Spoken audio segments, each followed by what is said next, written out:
بسم الله الرحمن الرحيم.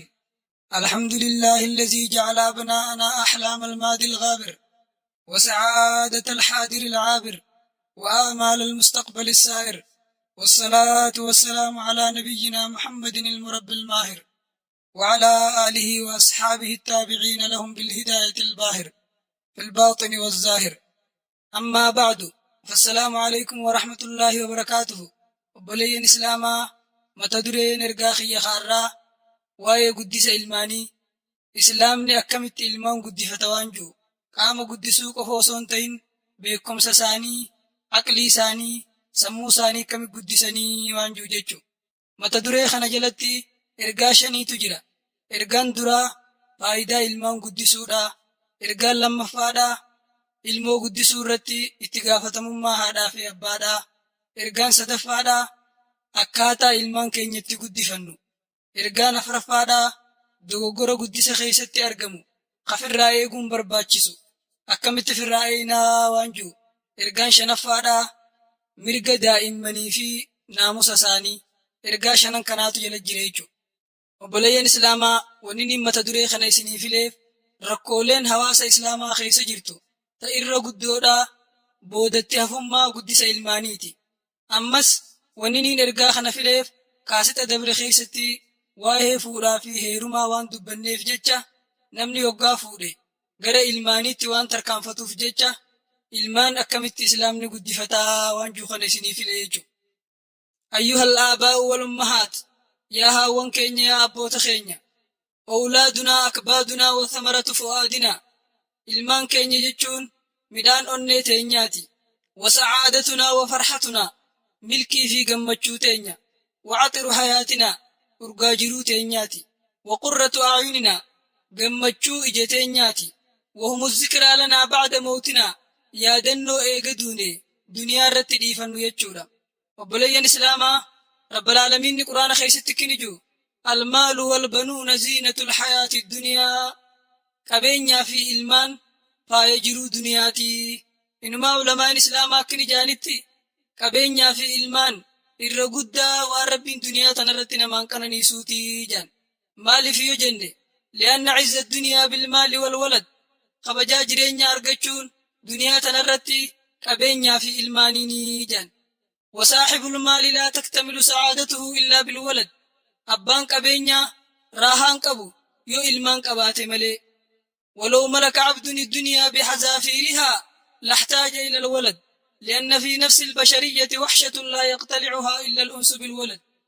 علمنا ما دنيا تنكم يسين جرتت وسو أرقتي علمو قبات فدا علمو رادرو من دندوجا مالي في جنة لبونا ما تنخيستي كأمة تكاجرة أمنما تكاجرة مكومة تكوجرة خواني سين مرة بقاسان جرة علمو أرقتشيو تاتي ملي ilmoon malee namarraan baanee jaan. Wanni dubbii tana mirkaneessu Nabi Zakariyaan isaa fi ambiyoota Rabbii hunda irratti nagaa rahmanni haa jiraatu. Isaa haadha manaa qabu, isaa gosa qabu, isaa hiriyaa qabu, isaa nabiyyii Rabbii ka ammas biyya takkaaf akka pirezidaantiidhaa tahee jiru kanuma hundaa wajjiin gama Rabbii isaa harkasaa ol qabee Rabbi laa tazarnii fardan wa anta khayrul waarisiin, yaa Rabbii kiyya kophaanan dhiisini irra caalaan nama dhaaluusihi, yaa Rabbi ilmoo na dhaaltu naa kennii jee kadhate jechuudha. Obboleeyyan Islaamaa ilmoo jechuun kennaa Rabbiiti. Badhaasa Rabbiin abbaa fedhe badhaasu. Ilmoon dhiiras taatus dubartiis taatu. Rabbal Aalamiin nikniju Qur'aana isaa keessatti yahabu liman yashaa'u inaasan wa yahabu liman yashaa'u zukuur. Rabbiin abbaa fedheef ilmaan durbaa kenna, abbaa fedhe immoo ilmaan dhiiraa kennaafi. Aw yuzawwijuhum zukuraanan wa inaasaa, abbaa fedhe immoo durbaa fi dhiiraas wal keessa kennaafi. Wayajaalu man yashaa'u caqiiman innahu caliimun qadiir, abbaa fedhe Rabbiin ammoo maseenan dhalle godhaa. Rabbiin waa hundaa'uu beekaadhaa, waa hunda irrattuu dandayaadhaa jedha. Yaa haawwan keenya, yaa abboota keenya, is'aluu nicmata alawlaadi man faqadahum, namni qananii ilmaanii baruu fedhe nama ilmaan dhabe gaafadhaa. وعلينا الشكر لنعمة الله، نعمة إلماني تنرت ربي خين قالت وانفتون نرجرة. إلمان نعمة دا بداس ربيتي ملكي ربي نبافة ملكيسو. هاتم من توتا عائشة ربي سيرها جالتو Hoggaanii fi namni ollaa isii yookaan namni fira siidhaa ilmoo argate yoggaa mana san dhayxe ilmoon tun gurbaadha moo intalaa jetteen gaafattu. Wanni isiin gaafattu guutuu taatee uumamtee jechuma qofa gaafatti. Yoggaa jaaniin taquulu alhamdulillahi rabbil aalamiin. Rabbii keenyaaf galanni haa ga'u jettee rabbii siidhaa faarsiti. Akkasitti obboleeyyan Islaamaa ni'maa ilmoo irratti rabbii keenya galatoonfatuun nurra jira jechuudha. Yaa abbootii teenya, yaa haawwan keenya, beekuun nama hundaa ni mala. Faayidaa ilmoon duniyaa tanarratti qabdu namni hundi beekuun ni mala. Ittiin booharuu, ittiin gammaduu, si gargaaruu kana namuu ni beeka ta'a jechuudha. Dhiiroo mee faayidaan ilmaanii duniyaa qofarratti ni gabaabbattiisa. Laa wallaahi thumma laa lakkii kana qofarratti hin gabaabbattu. عن أبي هريرة رضي الله عنه قال قال رسول الله صلى الله عليه وسلم إن الله عز وجل ليرفع الدرجة للعبد الصالح في الجنة فيقول يا ربي أنى لي هذه ويقال له باستغفار ولدك لك. حديث أبي هريرة راودي فمخيستي إرقى ربي نقارا من سرت أجراتك نجي رب العالمين نقيا قياما قبرو تنسى قاري جنة خيس الصدر كاساني والفورافي قبرك ربي نكني جوني يا ربي خيا إيساهين صدركاتا نرغچو دنده جاني ربي نكني جون سببا إلمانك سدوبا عرار مسيخ رچو ديني صدركاتا نرغچو دنده جانيني يا ربي خينيا إلمان غاري نوفني يا ربي خينيا إلمان كينيا غاري نوفكدي. عن أبي هريرة رضي الله عنه قال أن النبي صلى الله عليه وسلم قال ما من مسلمين يموت لهما ثلاثة من الولد لم يبلغ الحنث إلا أدخلهم الله وإياهم بفضل رحمته الجنة. حديثا مس أبي هريرة راودي فمخيستي إرقى ربي كنجي نما مسلما لما آدا في أبا ilmoon isaanii namsadi takkaahuu namni lamarraa duutu yoo rabbiin jannata isaan naqe malee hin taane je. Guyyaa qiyaamaa ilmaan saniin jannata seenaa jaaniini lakkii nuti jannatan seennu hanga haadha abbaan keenya dhufanitti jaaniin.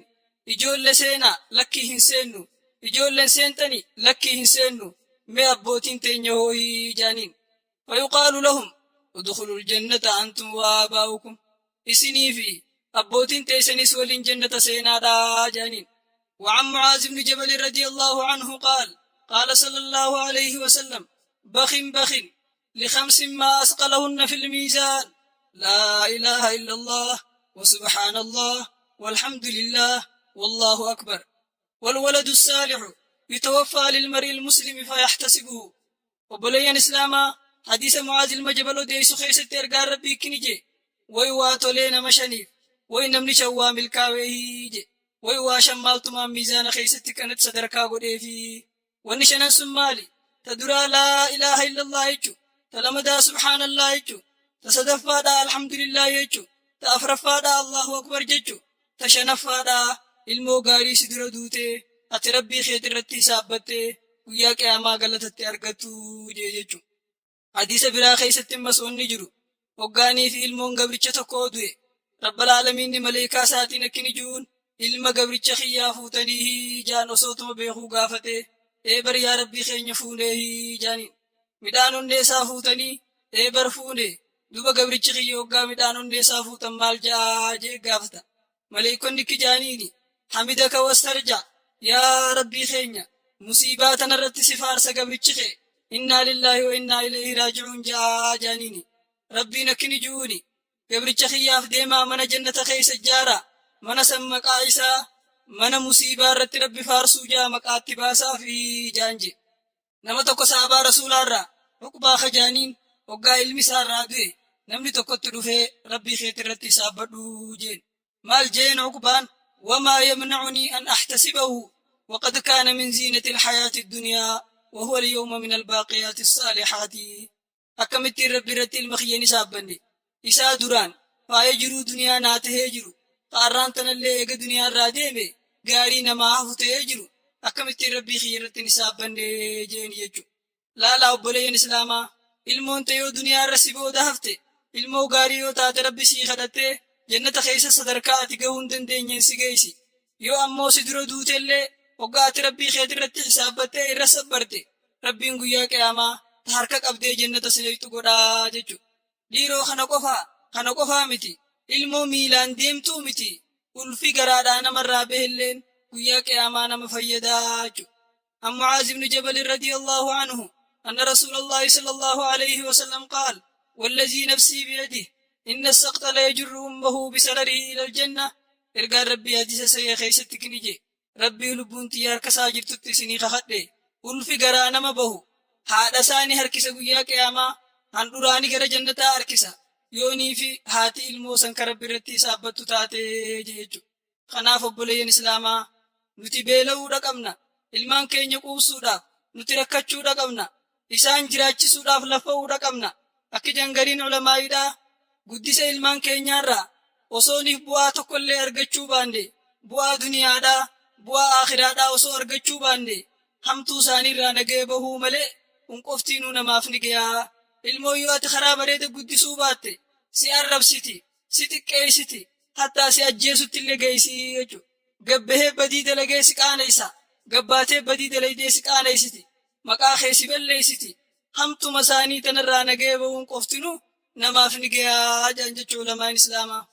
Ayyuhal aabaa wal ummahaat yaa haawwan keenya yaa abboota keenya ammas akka shari'aa islaamaatti haadhaa fi abbaan ilmoo isaanii masruufuudhaaf mindaa guddaadha rabbi biraa qaban yoo masruufuu baatan illee ammas irraa gaafataman. Hadiisa sahih keessatti wanni jiru ergaan rabbii masruufa namni baasu guyyaa tokko wal doggomsiisee masruufa jihaadaaf baasan ka miskiinaa jecha kennatan ka gabra bilisoomsuudhaa kennatan ka haaskaa fi maatii fiitiif masruufa baasan wal doggomsiiseeti irra caalaan masruufa gurbaan baasuu ka inni maatii isaatiif baasuu jechu hattaa ka jihaada keessa bahurrallee jechu. Ammas sahaabaa rasuulaa keessaa namni tokko Ummi Salamaa jaaniin ergaa rabbii dhufeeti yaa ergamaa rabbii ilmaan kiyya kana masruufuudhaaf galata rabbiirraaniin argadhaayii jennaan nabiin alayhi salaatu wassalaam akkana jeeni na'am laki fiihim ajrun maa anfaqti alayhim hanga ilmaan kee masruufte sawaaba argattaa jeeni jechu. Ammas akkanuma namni tokko Abdallah ibn Amr ibn al-As jaaniin dhufee gaafii takka isa gaafate Beeytal Maqdis kana biraan ibaadaadhaaf baatii takka taa'uu fedhaa jennaan maatii keetiif qallaba dhiifteehii jeen maatii keetiif masruufa dhiifteehii jennaan lakkii humaan dhiifneefii jeen akkas taatu deebi'i deem maatii keetii masruufa kanni an ergamaa rabbiin hin dhageessaa jiru kafaa bilmar'i isman ayyudayyaa man yaquut diliidhaaf namaa ni gayaa nama dhihana sirraa qabu hadiyyoomsuun namaa ni gayaa isaa juun dhagee deemii ilmaan keetiif qallaba geessii jeen jechuudha. Obboleeyyan islaamaa akkuma haala namaatti nama kana hundaa'u osoo gaafanne abbaa fi haadhas nama hunda silaa gaafanne maaliif mana kee dhiiftee manaa baate maaliif akka cinqatta maaraa haatee rakkiftee inni osoo gaafanne hundi namaatuu deebisaan isaa tokkuma ta'a min ajli abnaa'inaa ilmaan kiyya guddifachuuf jechaa ilmaan kiyyaaf jechaa jechuudha. Obboleeyyan islaamaa itti gaafatamummaan guddisa ilmaanii namni isiin irra jirtu sadarkaa duraatti haadhaa fi abbaadha. Ulamaan islaamaa akkini jaan rabbiin guyyaa qiyaamaa haadhaa fi abbaa ni gaafata waa'ee guddisa ilmaaniirraa osoo ilmaan haadha abbaa keessaniin maaliif tolan oolinii jechuurraa hin gaafanne maaliif jettan akkuma haadha abbaan ilmaanirraa haqa qabanitti ilmaanis haadha abbaarraa haqa qabanii haqa kanarraa ka dura jiru haqa ilmoon haadha abbaarraa qabduu jechuudha. Nabiin keenya alayhi salaatu wassalaam akkini jee waliwaladika alayka haqaa ilmaan keetis haqa sirraa qabanii jee jechuudha. Kanaaf rabbiin guyyaa qiyaamaa osoo ilmaan hin gaafanne waa'ee ilmaanirraa haadha abbaa gaafataa jechuudha. Ammas guddisni islaamaa dameedhaa miti bu'uura ijoo hujiidhaati dirqama nama islaamaa hundaatii jechuudha. Maaliif yoo jettan ijoolleen haadha abbaa biratti galfata haadha abbaa biratti amaanaadha qalbiin isaaniillee qulqulliidha waan haadha abbaan itti waraaban waan haadha abbaan itti barreessan qeebaltii yoo khayrii itti galmeeysaniis yoo sharrii itti galmeeysaniis jechuudha. Gariin ulamaa'iidhaa akkini jaan aqliin ijoolleedhaa akka dhoqqeedhaati akka horofaati haadha abbaadhaaf akka fedhanitti dhandhoonuun isaaniif tahaa gara fedhan deebisuu dandeenii ammas qalbiin isaanii akka waraqaa adiidhaati haati waan feetetti katabuu dandeeysii jaan.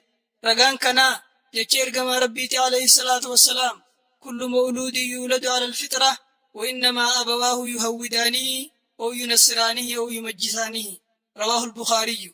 Ergaan rabbii kini jee ijoolleen hundinuu fixraa gaarii irra dhalatti haadhuma abbaayyoo fedhees yahudomsa haadhuma abbaayyoo fedhees nasaaromsa haadhuma abbaayyoo fedhees warra ibidda gabbaru san godhaa ijoolleen hoggaa dura argamtu qulqulluu taateeti argamti haadha abbaa guyyaa keessaa jallisaa jechuudha. Shayinni islaamaa tokko Ibnu Qayyim kajaaniin akkini jee namni ilmaansaa guddisuu lakkise namni ilmaansaa leenjisuu lakkise waan isaan fayyadu isaan barsiisuu lakkise faqad asaa'a gaayatal isaa'a badii dikkaan qabne dalagee badii hongan qabne dalagee je ammas wakaana al-amaana amaanaa rabbiin bira kaa'e san ganee amaanaa san hadiyyoomsee je irra hedduun ilmaanii bakki isaan irraa jallatan bakki isaan itti karaarraa maqan gama haadha abbaatii haadha abbaan barsiisuu dhabuu karaa bareedaa agarsiisuu dhabuu san irraa jallatanii jechuudha. Dubbii kanarratti seenaa bareedduu takkaa jira. Seenaa gaarii warra dabre irraa sabatte. Umar ibn al-Khattaab rabbi sarraa jaalatu. Namni tokko gaaf tokkotti dhufeeti ilma kiyyaatu caaqiinatti jee himate. Umar ilma isaa dhiyeessee maaliif abbaa keetitti caaqii taataa jee gaafate. Ogguusan ilminii sakki jeeni yaa amiira muumintootaa ilmoonoo haadha abbaa irraa haqan qabduu jeen. Amirri muumintootaa naam ni qabdi jeen jechuudha. Maali mee haqa ilmoon haadha abbaa irraa qabdu naa himi jeen. Haqni ilmoon haadha abbaa irraa qabdu gaafa fuudhu san haadha isaa filee fuudhuudha. Maqaa bareedaa isaa baasuudha. Waa isa barsiisuudha. Diin islaamaallee barsiisuudha jeen. Hoggaa kana mucaan akki jeen yaa amiira muumintootaa abbaan kiyya waan kanarraa takkallee hunaan goonee jeen. Ummaatiyya yoo taate gabra warra ibidda gabbaruu fuudhe maqaa kiyyallee maqaa namni umrii tiyya hunda keessatti naan arrabsu boombii wasaka lafarraa harkiftu na baasee jeen. Ammas akkanumaa wajjiin kitaaba rabbii irraa harfi takkallee nan barsiifne jeen. Umar hoggaa kana gurbaa kana millatee haaqummaa ilma keetiiti himachuu dhufte ka duraan itti caaqii taatee jirtu keessatti balleessitee jirtu osoo ilmi keessatti hin balleessinii jeen jechuudha. Obboleeyyan islaamaa ummanni gaggaariin nun dura dabre san ilmaan isaanii guddisuu irratti akkaan bololan.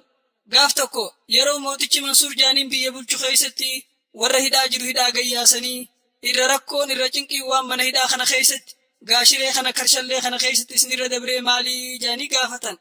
Deebisaan namni hundinuu kennee ilmaan keenyaan addaan ba'uudhaa guddisa ilmaan keenyaa dhabuusanii jaaniin. Obboleeyyan islaamaa namni ilmaan isaa yoo diin irra guddisuu lakkise yoo abarsiisuu lakkise wallaalumti qoftiin kaayoo isaa balleessuuf ni ga'a jiruu isaa diiguudhaaf ni ga'a jedhu ulamaan islaamaa. Seenaa tadabarte san fakkaattu yoo hawwata sanirra nama ajaa'ibsiiftu. Shayinni islaamaa tokko Abuu Hafsil Beekandii kajaaniin gaaf tokko namni tokkotti dhufee ilma kiyyaan na dhawee jeen. Shayinni rifatee subhaanallah al-ibnu yadribu abaahu ilmaatu abbaa rukutaayii jee gaafate. Wallaahi ilmi kiyya na dhahee akka malee na laaleessee jeen. Shayinni gaafii isa gaafatee ilma kee kana naamusa diin barsiiftee jeen. Hin barsiifne quraana hoo qaraasiftee hin qaraasifne wanni inni hojjetu hoo maalii jennaan qotee bulaadhaa jeen. Hoggaa kana shaynikki jeen dubo ilmi kee kun waan si dheef ni beeytaayii jeen. Hin beeku wallaahi waan inni na dheef jeen. Dhagay gaanaas himaa waan inni si dheef. Ganama yeroo mucaan bobbaa deemu isaa harree yaabbatee deemu kadiboonni dura yaa'u kasareen isa booda deemtu silaahuu gaa quraanan barsiifne isaa weeddisaa wallisaa deemu walleen ati dura baate mucaan gaa loonuma yaasu san sisiheeti si dhawe shukrii rabbiitu sirraan dhumtu alhamdulillaahi jii kamataa sin baqaysin kamataa sin fottoysinii jeen. Akkana jechuun hundi bichaa wajji garaagarummaan qabu loon sanii wajjin garaagarummaan qabu jechuudha. Obboleeyyan islaamaa ilmaan fi guddisuun ilmaan fi diin barsiisuun irra guddoo waan haadha abbaan ilmoo godhaniiti. Irra caalaa sadaqaa haadha abbaan ilmoo irra sadaqataniiti jan. Akka jan ulamaan islaamaa ilmi namaa tokkolleen namni isarra gaarii ta'uuf hin hawwu namni isa caaluuf hin hawwu yoo ilmaan qofa taate malee ilmaan kee qofa sii ol ta'uu yaadde malee nama biraa akka sii ol ta'uu fedhiin qabu jan ilmi namaa. كيف نربي أولادنا تربية صالحة أكملت إلمان كينيا قدس غاري قدفنا قدس بريدا كم قدسنا غافين كوني غافي هذا في أبا يأتشسو قبو أكسمت برسيسو إسلام اللي يأتشسو قبو تدركا دراتي قدس غاري قورا نختار الزوجة الصالحة والزوج الصالح نيتي غاري في الجورة يواو قربا غاري في الجورة تركان فين درا الجنون درا خنته قباچو أكجان هيون إسلاما ijoollee guddisa islaamaa guddisuun bakki irraa eegalamtu osoo ijoolleen hin argamin dura amaddii dem dura haadhaa fi abbaa nama haadha gaarii ta'u nama abbaa gaarii ta'u argamsiisuudha jedhan. Ergaan rabbii nagaa raamanni sirratti haa jiraatu kiniju fasfar bizaati diini nama diin qabu milkoomi nama diin qabu filadhuu jedha. Hadiisa keessa wanni jiru namni diinii fi haala amala gaarii qabu waggaa isinit dhufe fuusisaa itti heerumsiisaadha jechuu jira. Maaliif yoo jettan namni waan hin qabne namaa kennuu hin danda'u. Dhaloota gaarii argamsiisuudhaaf niitii gaarii filachuun namarra jira. Gurbaa gaarii filachuun namarra jira jechuudha. Tarkaanfiin lamadaa subhaanahu wa ta'aalaa rabbii keenya kadhachuudha.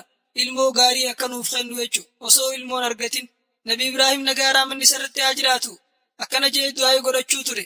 Rabbi hablii mina saalihiin. Yaa Rabbi ilmoo gaarii naa kennii jee du'aa godhachuu ture. Nabi Zakariyaan nagaa raamanni sirratti haa jiraatu. Rabbi hablii min ladunka zurriyatan tayyibatan innaka samiicu du'aa. Yaa Rabbii kiyya ilmoo gaarii na badhaasi. Ilmaan gaarii na badhaasi. Ati du'aa namarraa qeebaltaayii jee kadhachuu ture. Nabiin keenya alayhi salaatu wassalaam karaa ilmoon itti gaarii taatu, karaa ilmoon itti toltu, egere fuuldura karaa ilmoon itti toltu waggaa dubbatu kana jaa. Law anna ahadakum izaa ataa ahlahu. Osoo tokkoon keessan waggaa warra isaatii wajjii wal qunnamtii godhu jee. Bismillaahi Allahumma jannibna shayxaana wa jannibi shayxaana maa razaqtanaa. Yaa Rabbii keenya shayxaana nurraa fageeysi. Ilmoo nu razaquu teessurraa is fageeysi osoo jee. Ilmoon isaan jidduu argamte. Shayxaanni hoggu takka illee ilmoo san hin dararuu akkana jechuun nabiin keenya alayhi salaatu wassalaam. Amma seenaa ajaa'ibaa takka taasitti kaafamuu qabdu. Namni maqaa siidaa Ummu Sileemi jaaniin gaaf tokko ilmi sii duraa duunaan ollaa sii hunda walitti qabdee du'a ilma kiyyaa kana nam tokkolleen abbaa mana kiyyaatiif akka hin himne jetteen hangaanan itti himutti. Mucaa dhiitee kafantee mana keessa bakka takka keeyse. Yoggaa abbaan manaa dhufe akka gaariitti tolfattee abbaa mana siitii wajjiin nyaata nyaachiftee fedhii isaa hunda yoggaa guutteef mee gaafiin si gaafachuu fedhaa jetteen. Osoo namni ollaa keenyaa tokko ergisaa takka aariyaa takka nu kennee ergisaa san naa kennaa jee gaafate. Aariyaa san diduun ni taatii jettee gaafatte. Akkamiin waan namarraa fuudhan itti diduun taatii jeen. Akkas taatu ilma kee kana Rabbii guyyaa duraaniitis sii kenne ammas Rabbiin aariyaa isaa fudhate galata isaa Rabbi irratti isaaf baduu jetteen. Akka jeen duwwaa Abuu Xalhaan hangaan waa hunda si hojii laaqqadhu na dhiiftee ammaan tana natti himtaayii jeen. Ganama yoggaa nabii keenya bira alayhi salaatu wassalaamii dhaqu ergaan Rabbii gaafatee edaa aruuza seentanii jeen. Bara aruuza seenne jennaan nabiin harka ol qabee yaa Rabbi waan isaan itti hojjetan kana keessatti barakaa buusii fi jee du'aa godhee fi mucaa tokko argatanii mucaan sun ijoollee nama 9 ta quraana haffazde ta quraana hifzii fitte ijoollee san argate. Hadiisa kanarraa wanni fudhannu edaan ilmoo haadha abbaan osoo isiin hin argamin dura halkanii guyyaa du'aa itti godhanii Rabbiin gargaarsifachuu qabanii ilmoon isaanii tun gaarii ta'uu irratti jechuurraa fudhanna. Ambiyoonni Rabbii nagaa raamanni isaan irratti haa jiraatu. Ilmaan isaaniitiif hedduu Rabbi kadhataniif eega isaan argamanillee Nabi Ibraahim alayhi salaatu wassalaam kaana yaquul wajnubnii wabaniyyaa an na'buda al-asnaam. Yaa Rabbii kiyyanaa fi ilmaan kiyyaas waan hin taane gabbaruurraa nu fageeysii jee du'aa godhate. Aayata biraa keessatti ammas wanni jiru Rabbi ja'alnii muqiima as-salaati wa min zurriyyatii. Yaa Rabbii kiyya anaa fi ilmaan kiyyallee nama salaata kee dhaabu nu godhii jee du'aa godhate jechuudha. Salafu saalih irraa wanni sabatee jiru nama tokko Sa'iid ilma Musayyib ka jaaniin ani yeroon salaatu ilmaan kiyya yaadadheetiin hedduu salaata dheereysaa salaata keessattiin hedduu ilmaan kiyyaa kadhadhaa jee dubbate jechuudha. Kanaaf obboleeyyan keenya ilmaan keenya osoo isaan hin argaminis du'aa godhuuf qabna. Eega isaan argamanillee du'aa godhuuf qabna. Namni tokko ka ilmaan isaatii hoggu takka illee du'aa hin goone gaafa inni du'e ilmaan isaa akka isaa du'aa godhan kajeela. Kuni waan hin taane waan dogoggoraati. Akkuma atuu isaa du'aa hin godhinitti ilmi keetis du'aa isiin godhuu jechuudha. Maaliif yoo jettan namni akkuma dalageen galata galfamaa nama ilmaan isaatiin kadhatin ilmaan isaatillee gaafa inni du'an hin kadhataniifi jechuudha. Al-khaxwatu saalisa ajjennoon sadaffaa guddisa ilmaaniitiif ilmoon hoggaa argamte itti azaanuudha. Sagalee isaan hin miine sagalee isaan hin dararreen itti azaanuudha. Akka hadiisa keessa sabatee jirutti nabiin keenya alayhi salaatu wassalaam gaafa Hasan ilma Aliyyii dhalatee gurra isaa keessatti azaane. Ulamaan Islaamaa akkini jaan ijoollee hoggaa isiin dhalatte wanni itti azaananiif sadarkaa duraatti wanni ijoolleen dhageessu da'waa shayxaanaa dura da'waa islaamummaa akka ta'uu fi ammas kalimaa shahaadaadhaa ta islaamummattiin seenan ta duniyaa irraa bahaniin mallattoo inni duniyaa tanarra gabbahuudha akka isaa taatuufi jan ammas azaanni kun ijoollee qalbii keessatti ni faadheysa ma'anaa isaallee yoo beekuu baatte ammas wanni inniif keessaa qabu edaan jiruun ilmi namaa duniyaa tanarra jiraatu akkuma azaanaa fi qaamaa idduutii ijoollee hoggaa isiin dhalattutti azaanan hoggaa isiin duniyaa irraa deemtu itti salaatan edaan jiruun duniyaa jiruu akhiraa biratti akkuma azaanaa fi salaata idduutii jechuu keessa jireechu ammas wanni biraata jirtu shayxaanni kalimaa azaanaa irraa ni dheeysa kalimaa azaanaa tana ni sodaata shayxaana ijoollee rifachiisu kajoollee baareysu kajoollee dararu sanirraa dhorkuutu keessa jiraa bu'aa hedduu qabdii jechu ijoollee hoggaa isiin dura dhalattutti azaanuun tarkaanfiin afraffaadhaa ijoollee hoggaa isiin dhalattu nama gaarii bira geeysanii timiraan bakka ilkeen itti dhadhaabbattu kana gubbaa rirriganii akka ijoolleen harma luydu godhuudhaa jira jechu akka nabiin keenya alayhi salaatu wasalaam ilmaan sahaabaa dheengayyuu turetti alkhaxwatul khaamisa ajjennoon shanaffaadhaa ijoollee hoggaa isiin dhalatte haqiiqaadharraa godhan haqiiqa jechuun hoggaa ijoolleen dhalattee guyyaa torba bultee irraa qalanii du'aayii godhuu wanni isiin qabdu faayidaan isiidhaa sadarkaa duraatti cibaadaadhaa akka ijoolleen magantaa namaa seentu akka haadha abbaalleen ijoollee magantaa seenuu danda'an ammas ni'maa rabbiin ijoollee tana namaa kennuu irratti rabbi shakkaranii miskiina nyaachisanii gammachuu mul'isuu keessa jira jechu aadaa fofokkottuu dhaloota irratti guyyaa ijoolleen dhalatte namni biyya adda addaatti akkaataa adda addaatti ayyaaneffatu san aadaa san balleeysanii sunnaa rasuulaa mirkaneessuu sunnaa rasuulaa raggaasisuu keessa jira jechu tarkaanfiin jahaffaadhaa